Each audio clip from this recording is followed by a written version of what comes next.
Solapur Tuljapur Dharashiv railway मार्ग त्या ठिकाणी चालू केला आणि नाना इंजिनची ट्रायल तुळजापूर पासून धाराशिव पर्यंत आपली ह्या मार्चला त्या ठिकाणी होती आणि आमच्या कामाचा परिणाम नाना असा आहे तुम्ही बघा आपल्याकडे भेटायला येणारा माणूस विरोधी पक्षाचा जरी असला पण जनमानसात जर त्याला किंमत असेल तर पुढचा मंत्री सुद्धा आपल्याला किंमत मी अनुभव आहे मी काय करता तरी अनुभव आम्ही ज्यावेळेस बर्डे बाबाला भेटायला जातो आम्ही ज्यावेळेस मकरंद बाबाला भेटायला जातो विरोधी पक्षाचे मंत्री आहेत पण नाना आम्हाला देत असताना इज्जत देत असताना आम्हाला काम करत असताना त्यांनी कधी आम्हाला बसवून देत नाही कुठलीही गोष्ट असताना सन्मानानं बसवणार आणि तुम्हाला सांगतो अख्या महाराष्ट्राला भीती कुणाची असत तर आमच्या दोघांची ही कवा काय काढतील आपलं आम्ही त्या पद्धतीचं काम केलं लोकांमध्ये तर हे आम्हाला कळत नाही कुठून आम्हाला घरी बसून कळत नाही आपण म्हणतात आपण सगळे शेतकरी आहोत शेतकाम कधी सांगतंय काल झोपल्यावर कधी सांगतंय आपण शेतात गेल्यावर शेतकाम सांगतंय आपल्याला काय करायचं तसं लोक काम कधी सांगते आपण लोकात गेलो लोकांच्या अडचणी जर आपल्याला लक्षात लोकात गेल्याशिवाय आपल्याला कळत नाही आणि त्या सोडवण्यासाठी आपण इतक्या तत्परतेने पुढे जात नाही त्यामुळे त्या पद्धतीचं काम आम्हाला करायचंय मी सांगता राहिलं आज तुळजापूरच्या रामदारा तलावामध्ये जे पाणी आलं दिसतंय ते प्राधान्य क्रम हा सुद्धा मुख्यमंत्री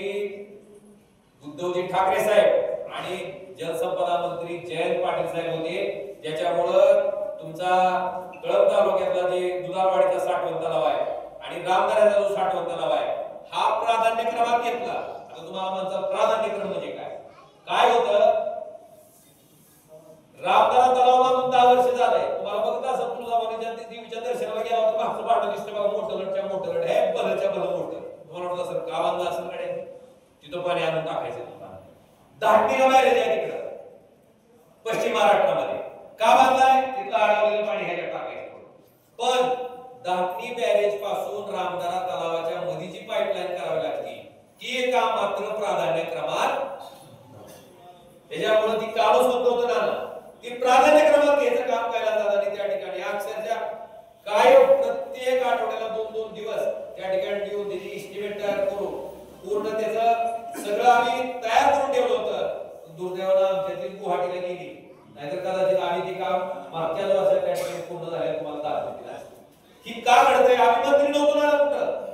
आम्हाला लोकांबद्दल आम्हाला त्या शेतीची दहारता माहिती आहे ती शेती जर फायद्याची करायची असेल तर त्यासाठी पाण्याचं महत्व आम्हाला माहिती आहे त्यामुळे नाना की आमचं आपोआप आम्हाला त्याच्याबद्दल तळमळ वाटते आणि त्या आनंदाने आम्ही पुढे जातो म्हणून ही 2 कामं त्या ठिकाणी झालेली दिसली म्हणून रेल्वेचं काम त्या ठिकाणी झालेलं दिसलं 2014 ला मंजुरी दिली 19 पासून एक ईट सुद्धा हाती नाही 19 पुढे का पळाला आता पिक्चर सोडून जाऊ की आम्हाला बघितलं की तसं करे गडकरी साहेब तर म्हणते आला बाबा रेल्वे मंत्री सुद्धा म्हणते ही आला की चालू कर त्यामुळं बरी आमचं कोणासाठी आहे रेल्वे चालू झाली रेल्वे तोडली आपली ही लाईन जर चालू झालं तर आपोआप त्या रेल्वेचा फायदा आपल्या धाराशिवला होणारच आहे ना आज या पद्धतीचं काम आम्ही आमच्या माध्यमातून केलेलं आहे मंत्री नसताना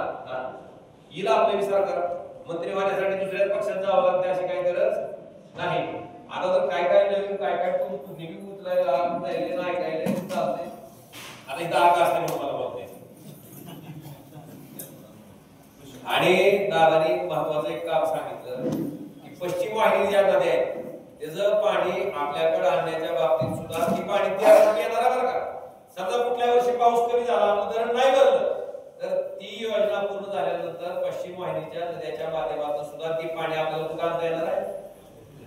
ती सुद्धा योजना मला वाटतं कैलास दादा असं मी असं आम्ही त्यावेळेस त्याची सगळी इस्टिमेट तयार करून त्या सरकारकडे दिले होते फक्त आता कसं आहे सगळं होत असताना आणि नाना तुम्ही जी म्हणता ना आपण बाबाच्या भूमीत आहे आपल्याला बाबांनी नेहमी चांगल्या कामासाठी पुढे जायला सांगितलंय आपल्याला तशा पद्धतीचं कायमस्वरूपी मार्गदर्शन बाबाच्या तिथं माध्यमातून होते आपण त्या क्षेत्रात जरी गेलो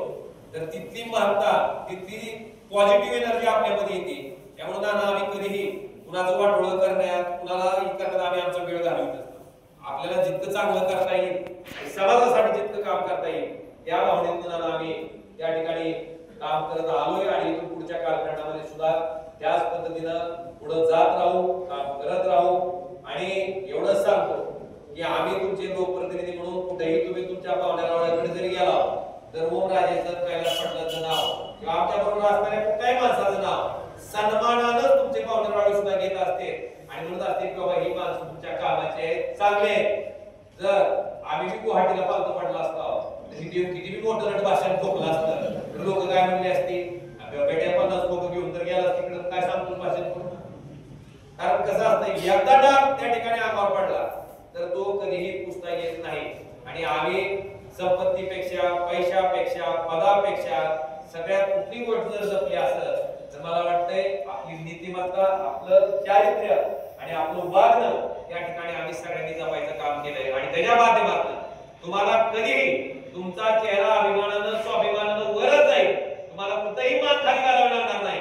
अशाच पद्धतीचं कृती आणि कार्य आमच्याकडनं सुद्धा भविष्यात होत राहील हे सुद्धा या कार्यक्रमाच्या निमित्तानं मी आपल्या सगळ्यांना आवर्जून सांगतो. आणि पुढे काय पुढं आहे का काय जबरदस्त विचार चालू असते. त्याच्यामुळं गावातल्या लोकांना सुद्धा माझं म्हणणं आहे की पूर्ण